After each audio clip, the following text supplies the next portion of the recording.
चलते हैं mental math person course कक्षा 6 का आखिरी भाग।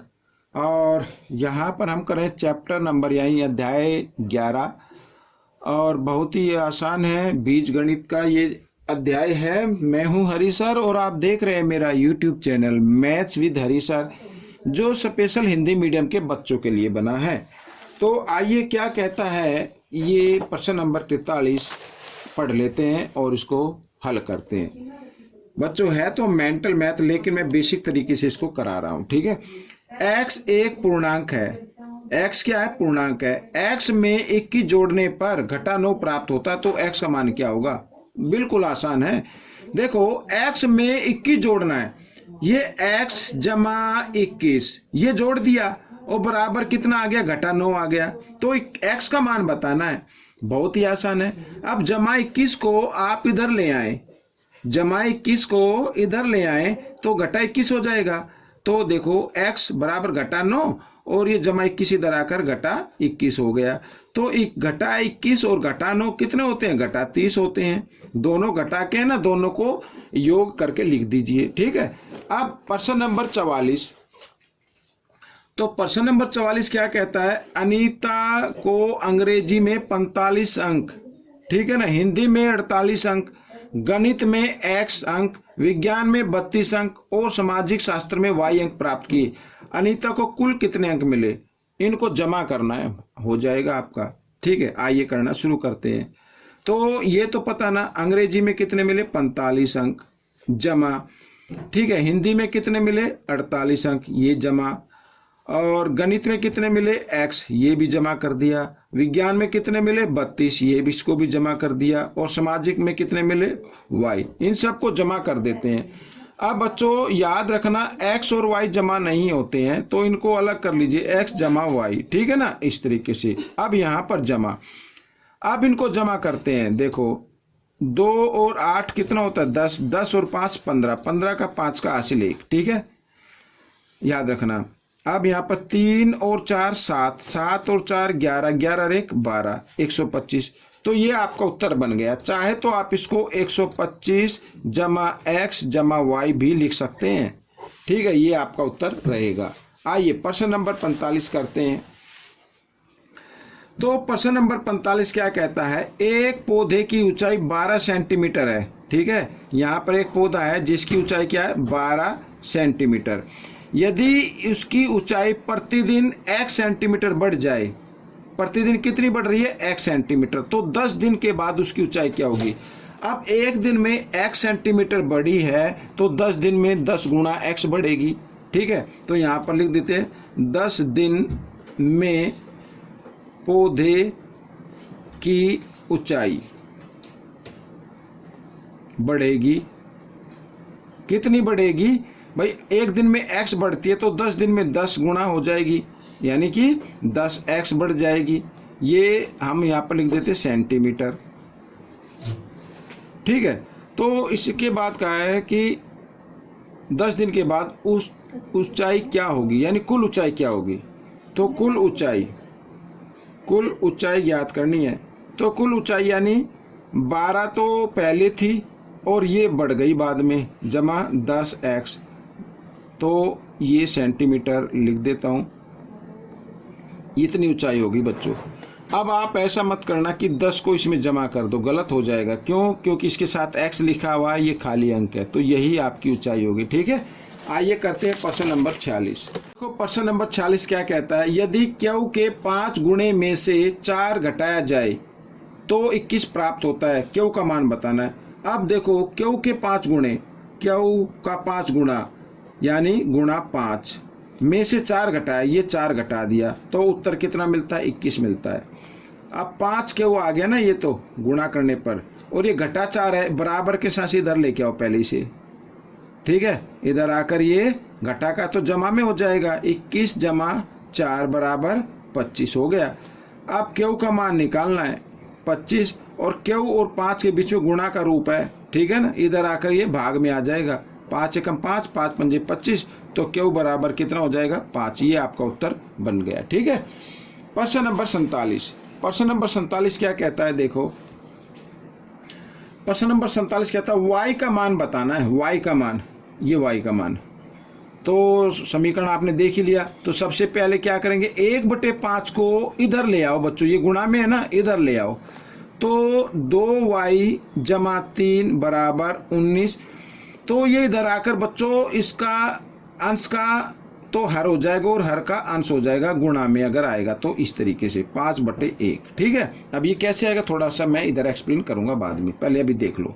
वो 3 इधर जमा में है, इधर आकर ये घटा में हो जाएगा। तो हम लिख सकते 2y बराबर 19 पंजे 95 और घटा 3, जमा 3 था ना, इधर आकर घटा 3 हो गया। y का मान निकालना है, 95 में से 3 घटा दो तो आ गया 92, और 2 इधर गुणा में, इधर आकर ये भाग में आ गया, 2 से भाग कर देते, 2 चौक 8, 2 6 12। तो y का मान कितना आ गया, 46 आ गया। अब मैं आपको बता रहा था कि कुछ बच्चों को समझ में नहीं आएगा कि सर यहाँ पे जो गुणा होते हैं वो भाग में आती है, आपने ये मतलब गुणा 5/1 कैसे करे। देखो मैं बताता हूँ, इधर ये 19 है, ठीक है, ये इधर गुणा में, इधर आकर भाग में आएगा, तो भाग इस तरीके से भी लिख सकते हैं ना, लिख सकते हैं ना, बिल्कुल।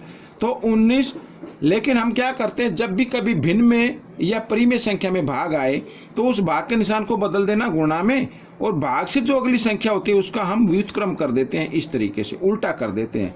तो वही मैंने लिखा है, ठीक है। तो ये प्रश्न आपका हो गया। प्रश्न नंबर 48 क्या कहता है, देखो, एक संख्या का 2/3 16 है, संख्या क्या होगी, माना संख्या कितनी है x, 2/3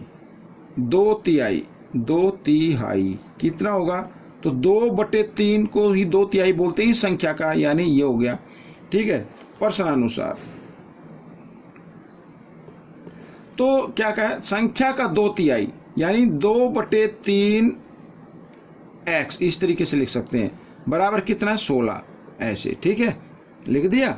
अब 3 इधर किस में है, भाग में, इधर आकर ये गुणा में हो जाएगा। आइए कर लेते हैं, 2x बराबर 16, 3 इधर भाग में, इधर आकर गुणा में हो गया, और 2 गुणा में इधर आकर भाग में हो जाएगा। आइए ये भी कर लेते हैं, 16 गुणा 3 और 2 गुणा में है तो इधर आकर भाग में, 2 एकम 2, 2 अट्ठे 16, 8 तिया 24। तो x यानी बराबर 24, वो संख्या क्या होगी, 24 होगी। ये आपका उत्तर बन गया। प्रश्न नंबर 49। अब प्रश्न नंबर 49 क्या कहता है, राहुल की आयु x वर्ष है। राहुल की आयु लिख लेते हैं, राहुल की आयु x वर्ष। राहुल रीता से 4 वर्ष बड़ा है। अब ये 4 वर्ष बड़ा है, इसका मतलब रीता 4 साल छोटी होगी। याद रखना, रीता की आयु क्या होगी, 4 साल छोटी। तो लिख लेते हैं रीता की आयु। अगर ये बड़ा है तो बड़े में से 4 साल बड़ा है तो वो रीता 4 साल छोटी हो गई, तो 4 साल घटा दीजिए, ये आ गई रीता की आयु। दोनों की आयु का योग 20 वर्ष है प्रश्नानुसार। दोनों की आयु का योग यानी राहुल जमा रीता बराबर 20, इस तरीके से। घटा 4 है इधर, इसको इधर लेके आना है, जमा 4 हो जाएगा, 1x और 1x, 2x बराबर 20 जमा 4, ठीक है ना। इधर कर लेते हैं। अब देखो 2x बराबर 24 हो गया। x और 2 के बीच में संबंध है गुणा का, और इधर आएगा जब ये हो जाएगा भाग का। 2 से भाग किया तो आ गया 12। तो x क्या तेरे यानी राहुल की आयु तो आ गई 12 वर्ष। लिख लेते हैं राहुल की आयु 12 वर्ष। रीता की आयु क्या होगी, x घटा 4। x का मान कितना आया है 12, तो यानी 12 घटा 4 बराबर 8 वर्ष आ गई बच्चों। ये आपका उत्तर बन गया, 12 वर्ष और 8 वर्ष, ठीक है। तो इस तरीके से प्रश्न हल हो गया। अब हम करेंगे प्रश्न नंबर 50। इस भाग का इस आखिरी प्रश्न है। और प्रश्न नंबर 50 क्या कहता है, आइए देख लेते हैं पहले। तो प्रश्न नंबर 50 से थोड़ा सा टेबल थी तो मैंने उसको लिखा नहीं, लेकिन मैं इसी में से करा देता हूँ। ये देखो प्रश्न नंबर 50, ठीक है ना, इसी में से करा देते हैं, इसी में कर लेते हैं। अब सारणी को पूरा करो, पूरा करना है। अब यहाँ पर ये जो है ना x, फिर 2 3 4 5 6 7 8 9 10, यानी ये x का मान है, ठीक है ना। आपको मान निकालना है। यहाँ पर लिखा है x घटा 6, क्या लिखा है x घटा 6, ठीक है। अब देखो यहाँ पर ये देखो क्या लिखा है x घटा 6 घटा x लिखा है, 6 घटा x। अब यहाँ पर x की जगह x का मान रखते जाओ। पहले लिखा है 2, पहले क्या लिखा है ये 2 लिखा है, फिर 3 लिखा है। देखो अगर 2 रखते हैं तो 6 में से 2 कितना आएगा 4, एक तो ये आ गया। फिर है 3, x का मान कितना है 3, तो 6 में से 3 घटाएंगे 3 आ जाएगा, ठीक है। ये आपके उत्तर आ रहे हैं बच्चों। अब फिर है 4, तो 6 में से 4 घटाएंगे तो कितना आ गया 2 आ गया, ये आपका उत्तर आ गया 4। देखो ये रहा 4। अब है 5, तो आपको 6 में से घटाना 5, तो बराबर आ जाएगा 1, ठीक है। फिर है 6, तो 6 में से 6 घटा दीजिए, कितना आ गया 0 आ गया। फिर है 7, ठीक है। तो यहाँ पर मैं इधर करा देता हूँ 6 घटा 7। अब 7 में से 6 घटाना है तो 1 आएगा, और बड़े नंबर के सामने घटा का निशान इसलिए घटा का 1। फिर 6 घटा 8, अब 8 करना है तो 8 में 6 गए 2, लेकिन बड़े नंबर के सामने घटा का निशान इससे घटा का आ गया। फिर 6 घटा 9, ठीक है ना। फिर 9 में से 6 घटाओ 3, और बड़े नंबर के सामने घटा इसलिए घटा 3। कहाँ तक है बच्चों 10 तक है ये, ठीक है ना। आइए कर लेते हैं 6 घटा 10, 10 में से 6 घटा दो 4, और बड़े नंबर के सामने घटा इसलिए घटा का 4। तो ये आपका उत्तर हो गया बच्चों 4 3 2 1 0 घटा 1 घटा 2 घटा 3 और घटा 4, ये आपका उत्तर बन गया। तो बच्चों ये भाग भी आपका पूरा हो गया है। अब हम मिलेंगे एक नई एक्सरसाइज में, तब तक आप इसकी प्रैक्टिस करते रहें, दूसरों को सिखाते रहें, और मेरी वीडियो देखने के लिए आप सभी बच्चों का धन्यवाद।